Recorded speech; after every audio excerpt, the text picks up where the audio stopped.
a good plan can play out very well.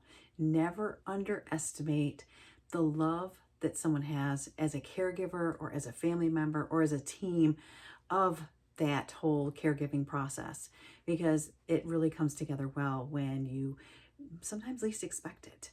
I wanted to share a story about my mother-in-law. We actually had my cousin Kelly come over one day. It was last week, and it was the first time she had actually been over. But my father-in-law really needed a break really bad. We could see that he was a little bit quieter when he came over to the house one day, and he's not a quiet guy. And we just knew something was going on. And, we were like, I think he's getting overwhelmed. He's burning out. He's just exhausted. He needs a break. He was scared to leave my mother-in-law because she's fallen. And so we said, bring Kelly over. She'll help. She'll be there. She'll do whatever's needed. And Kelly's a sweetheart. She just loves, loves, loves taking care of seniors. And she just wants to be there. She knows Barb and she knows Dick. And she just wanted to be there to help if she could. And she told them, whenever you need me, just let me know. But anyways, Kelly came over one day and Dick went out. My father-in-law went out, and he actually spent the day with his brother and went out to lunch, got some groceries, and I think he was just kind of living carefree. He was only supposed to be gone an hour or two, but he was gone for like 5 or 6 hours. He just had that carefree, just knowing someone was there taking care of his wife. It was just such a relief to him. And Kelly was great. Kelly got in there, and she's not one to sit around, so she did Barb's hair. She made her meals, her lunch, and got her back and forth to the bathroom many times, had her safe, tucked into her recliner. They talked about stories, and also just having somebody there to help when the phone rang or if she couldn't get to it, or just helping with a meal.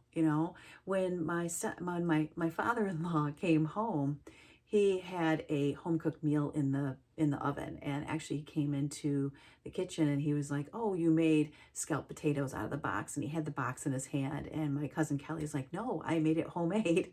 And I think he was like, oh. So he's been doing TV dinners and living out of boxes, and we try and supply the meals when we can, especially on the weekends when we're not working, and have them over, or we take over meals, and it just makes it easier for them to have that. But it does take more than sometimes one person. It's a team, it's a community to make things work. It's just to become a well-oiled horse, or to just give people that break that they need. It all worked out so well, and you could see the relief and the lightheartedness that he had when he came back, that lighter step. And I think that's so important, to give that person that you love so much. It's not just about the person that needs the caregiving, but it's the caregivers that need a break too. They need self-care, and just to give them a day to have a smile, spend time with somebody else that they love, like his brother, and go out to lunch and come home to his dishes being done, his laundry being done, a bed being made, or whatever the simple things are that someone else could do. And also to, make my mother-in-law smile because, here she got her hair done, or maybe her nails were done another time, different times that, my cousin goes out and helps.